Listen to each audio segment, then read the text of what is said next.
रामपुर नाम के गांव में स्वामी नाम का एक गरीब मजदूर रहा करता था। कुछ साल पहले तक वो गांव के एक साहूकार के घर में नौकर का काम किया करता था, मगर अब वो साहूकार शहर में रहने लगा और यही कारण है कि स्वामी को मजदूरी करने के लिए जाना पड़ता था। अरे ओ स्वामी, तू रहता झोपड़ी में है लेकिन बात साहूकार वाली करता है। अरे भाई, तुम भी उल्लू ही हो। अरे मैं धन से गरीब हूँ, मन से थोड़ी ना हूँ। मन से तो मैं सेठों का भी सेठ हूँ, समझे। ये सुनकर वो व्यक्ति हंसने लगता है और कहता है, इतने सालों से साहूकार का नौकर रहा है ना, इसीलिए उनकी तरह बातें करना सीख गया है। अगर तू चाहे भी तो पूरी जिंदगी मजदूरी करके भी झोपड़ी वाले घर में ही रह सकेगा। तुझे पक्के घर में रहना भी नसीब ना हो पाएगा। अबे हट, चुप कर। देख लेना, अगले साल ये साहूकार की हवेली मैं ही खरीदूंगा और तेरे जैसे को तो मैं उसमें नौकर भी ना रखूं। उस व्यक्ति को स्वामी की ये बात बस एक बकवास लगती है और इसी कारण वो फिर से हंसने लगता है। मगर फिर कुछ दिनों बाद साहूकार स्वामी के घर आता है। अरे स्वामी, तुमने इतने सालों हमारी सेवा करी और उसके बाद भी तुम झोपड़ी में रह रहे हो, तो और कहाँ रहूं मालिक। अरे स्वामी, हमारी हवेली खाली तो पड़ी है, तुम उसी में रह लो। अगर तुम उसमें रहोगे तो उसकी साफ सफाई भी होती रहेगी। ठीक है मालिक, जैसी आपकी आज्ञा। उसी दिन से स्वामी अपने परिवार के साथ साहूकार के घर रहने लगा। फिर अगली सुबह, सुनिए जी, आपके मालिक जैसा आलसी मैंने नहीं देखा। क्यों, क्या हुआ? तुम्हें कौन से हल जुतवाने थे मेरे मालिक से? अरे चुप करो जी, खेत में हल चलाते तो तुम नहीं अच्छे लगते हो बस। मैं तो कुछ और ही कह रही थी। ओह अच्छा, तो कुछ और कह रही थी। तो क्या कह रही थी तुम?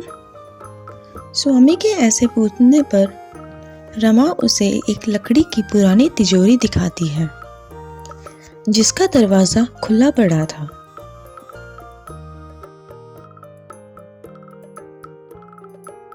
ये देखो आपके मालिक का आलसीपन। घर का सारा सामान तो ले गए और ये लकड़ी की टूटी फूटी तिजोरी इनसे बाहर न फेंकी गई। अरे तुम भी कमाल करती हो। सेठ लोग इस लकड़ी की टूटी फूटी तिजोरी हाथ लगाते अच्छे लगते हैं, तो अब तुम और तुम्हारी बेटा रमा दोनों मिलकर इसको बाहर फेंक दो। मुझे तो यह बिल्कुल अच्छी नहीं लग रही। तभी वहाँ स्वामी की बेटी रमा आ जाती है और वहाँ आकर कहती है, अरे अम्मा, ये तो सेठ की कोई खानदानी तिजोरी लगती है, इसे बाहर क्यों फेंकती हो? इसकी मरम्मत करवाकर सामान रखने की अलमारी बनवा लो ना। रमा की यह बात स्वामी और उसकी पत्नी दोनों को बहुत पसंद आती है और वे उसकी मरम्मत करवाकर उस पर पेंट भी करवा लेते हैं। इससे तिजोरी चमक उठती है। देखो अम्मा, अब ये बन गई ना बिल्कुल साफ सुथरी अलमारी।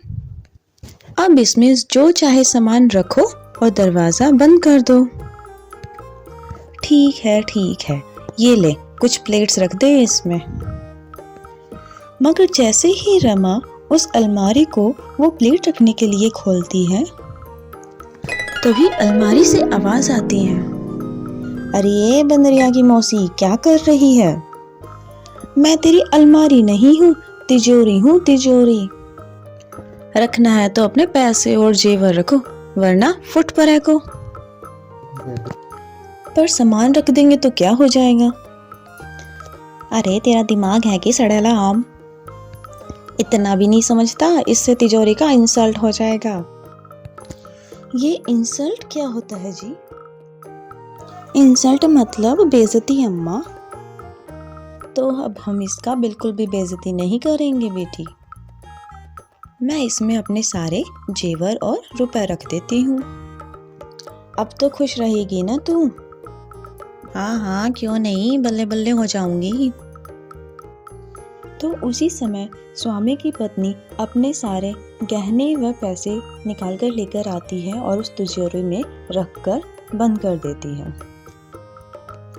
और फिर अगली सुबह जब वो तिजोरी का दरवाजा खोलकर देखती है तो उसका मुंह फटाका फटा रह जाता है। अजी सुनते हो? देखो जरा देखो, एक सोने के हार के 100 सोने के हार, और तो और 1000 रुपए के पूरे 1 लाख रुपए बन गए। तभी स्वामी वहां आकर भी देखता है तो वो भी हैरान हो जाता है। अरे ऊपर वाले, भला हो तेरा। और वो नजारा देखकर खुशी से नाच पड़ता है। अरे हमारा तो भाग्य ही चमक गया, ये तिजोरी नहीं खजाना है, खजाना। अब तो मैं सेठ बन जाऊंगा और तू सेठानी। अब इसी तरह स्वामी अपने पैसे और गहनों को उस तिजोरी में रखता और 100 गुना कर लेता, और वो फिर सचमुच गांव का सबसे बड़ा धनवान साहूकार बन जाता है। अरे सुनती हो, अब तो हमारे पास बहुत सारा धन आ गया है। मैं सोचता हूँ क्यों ना मैं इस हवेली को साहूकार से खरीद लूं। बिल्कुल खरीद लो जी, अब तो आप सेठों के सेठ बन गए हैं। अभी साहूकारी नहीं दिखाओगे तो क्या ऊपर जाकर दिखाओगे? पत्नी से सलाह मिलाकर स्वामी हवेली खरीदने के लिए शहर जाकर साहूकार से मिलता है। सुना है तुम मेरी हवेली खरीदना चाहते हो, औकात क्या है तुम्हारी? अरे अब मुझे अपना नौकर समझने की गलती मत करना साहूकार जी। अब मैं आपकी हवेली ही नहीं बल्कि सारे खेत तक खरीदने की हैसियत रखता हूँ। स्वामी की यह बात सुनकर साहूकार हैरान हो जाता है। क्या नोट छापने की फैक्ट्री लगा ली है तूने? ऐसा ही समझो, बेचना है तो बोलो, पूरा 1 गठरी नोट दूंगा। तो ठीक है, तू मुझे गठरी बांध कर नोट दे। आज से मेरी हवेली और मेरे खेत सब तेरे हुए।